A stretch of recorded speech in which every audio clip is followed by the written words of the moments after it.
AATP, what you doing? I hope I ain't, barge into your personal time. It's your boy Rain. It's an ATP Combat Media Show. Shout out to all my subscribers. If this is the first time tapping into the content, listen, I invite you. Hit the subscribe button. Hit your bell icon so you're getting alerts when all this content is dropping. So you know I had to follow up with this, right? I just finished doing this whole video yesterday about Shakur Stevenson. No, actually, the video I did yesterday was about Drum Boot Tennis and Brian Norman Jr.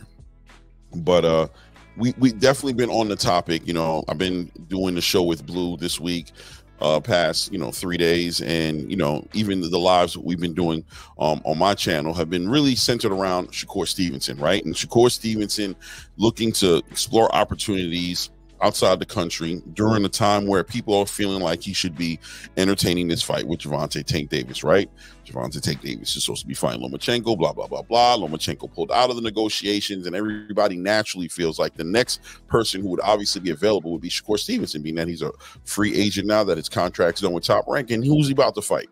I mean, Shakur Stevenson said, listen, at the end of the day, he was ready to put the fight together. All he needed was the offer from Tank Davis. Now, he says he hasn't received an offer. You have a group of guys out here pushing narratives and stories about how they believe offers were sent out. Listen, I can't disprove or prove anything, right? All we can do is go by what the one person who's being vocal in the situation, who probably holds the weight, it would be Shakur Stevenson.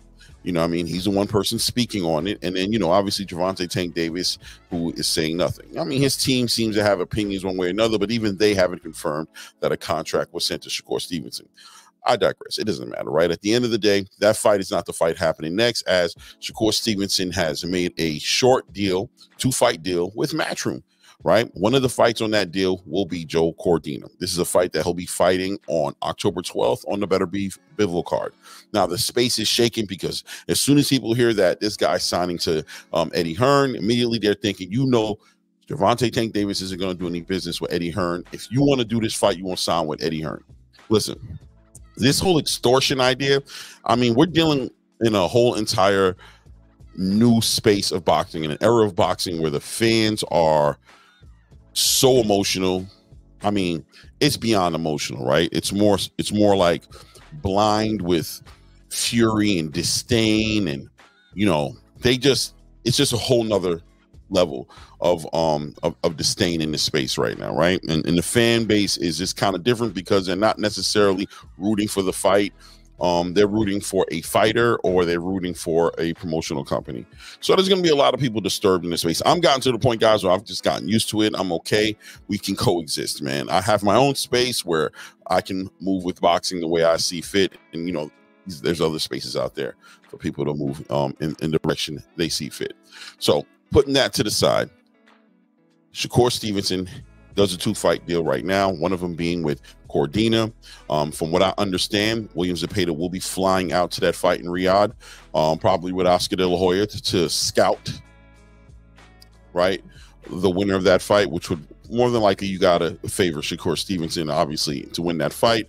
And that will be the big fight. That'll be the next fight that Shakur will be getting involved with. Meanwhile, Gervonta Tank Davis will be coordinating and announcing, I'm hoping within the next week or two, who his opponent is actually going to be, as I'm hearing that he has a November 2nd or something like that date locked in, and we're expecting to see who he's going to fight against, right? But ultimately, the big important thing is that we're expecting Shakur Stevenson to have a great performance. That's what Shakur Stevenson should be looking to do, as the deal's only a 2-fight deal. It protects Shakur Stevenson so he's not stuck anywhere he doesn't want to be. But more importantly, I think in this situation, it kind of protects Eddie Hearn and Turkey. If Shakur is just not the goods, they're not stuck in a long-term contract. It just works out for everybody, gives everybody the right incentive they need to put their best foot forward, right, when they're doing the business. And Shakur's business is the fighting, and obviously Eddie Hearn's business is the promotion, right? So everything is balanced as far as I'm concerned, and Shakur just gets better. He gets to raise his market value. He gets an opportunity, I repeat, an opportunity to have a career best performance, pushing for stoppages, pushing for exciting fights, putting his hands together, obviously staying responsibly defensively, but ultimately, showing the world that this is what was missing. This was the difference between what I was going through at Top Rank, and now that you see me in a new situation, here's what the world's been missing, right? So after that fight, a Williams Zepeda fight will be there, and you know, when the Mexicans and the African Americans get together, huge paydays, probably a pay-per-view card. If Shakur is able to perform and deliver properly on October 12th, and after that fight, Shakur should have his brand, his market value should go up. Everybody should be more interested in seeing him fight a Tank Davis and bring this fight closer to a 50-50 fight. You know, across as far as the consensus is in the space, because I think mainly the general consensus is Tank Davis is probably going to win that fight. Shakur gets approved that different, and you know, change it closer to a 50-50 fight, which adds fuel to this ultimate fight, which will be between Tank Davis and Shakur Stevenson, right? That's how I see it happening. Now, I don't have a crystal ball. Things change. Shakur can lose. Shoot, Tank can lose as well. People don't think about that. So everything has to kind of work out the right way. Shakur is definitely betting on himself here by taking his chance to go with Matchroom and go and perform in Riyadh. But it's a I think it's a worthwhile chance, and I'm excited to see how it looks. Right, and I'm excited to see how Shakur is motivated and what a motivated Shakur looks like in the ring with a game Joe Cordina. Right, you guys know his history, so I don't need to go into it. He's coming off of a loss, but this guy was an undefeated fighter before the loss and was a favorite to win that fight he lost in. You know, there was some outside, there were some variables that attributed to that result of that fight, that stoppage that happened, being that there was an illegal late hit and it knocked him off his equilibrium. And if you watch the fight, you can see that's what happened. He never gained it back, and ultimately the fight had to be stopped. In like 3-4 rounds later, it had to be stopped. But I digress to say that Shakur has found a new home with Matchroom. Kind of saw that coming. I don't think you're being genuine if you're acting like you're shocked that came. But will this be a great, you know, working relationship that he's going to share with Eddie Hearn? Eddie Hearn has a lot of faith. He's made a lot of statements about how he thinks Shakur Stevenson was not promoted properly, and that, you know, ultimately he was also suffering from bad matchmaking. So he plans on really keeping Shakur Stevenson as active as he can, get him in the biggest fights he could possibly get into. As far as the Gervonta Tank Davis fight is concerned, I'm sure if Eddie Hearn can facilitate it, he'll try to. But worst case scenario, he's already communicated that if he's an issue, if Gervonta just refuses to deal with him in any kind of way, he seems very willing to move out of the way, allow Shakur Stevenson to move freely and do what he has to do accordingly to get that fight with Gervonta Tank Davis.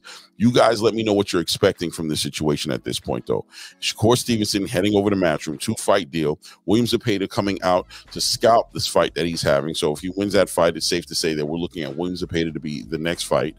Probably a pay-per-view fight, and probably maybe on potentially still an undercard fight to a Virgil Ortiz and a Terrence Crawford, right? Being that Terrence Crawford and Canelo Alvarez situation doesn't look like it's going to manifest at all. So at the end of the day, this could all culminate into something great, but it all starts with Joe Cordina on October 12th with Shakur Stevenson. It starts with him in order for us to see what goes on after that, which would hopefully be a fight with Williams Zepeda. Let's see what Gervonta says as well. Let's see who he announces, who he plans on fighting. I'm sure that announcement should come out soon. Hoping for a good opponent, an exciting fight. You guys let me know in the comments what you think. It's your boy Rain. It's that ATP Combat Media Show. And as I said to you guys, this is the first time tapping into the content, I'm going to encourage you to go ahead and hit that bell icon. First of all, subscribe, then hit your bell icon so you get all these alerts when the content is dropping. But at this point, we out.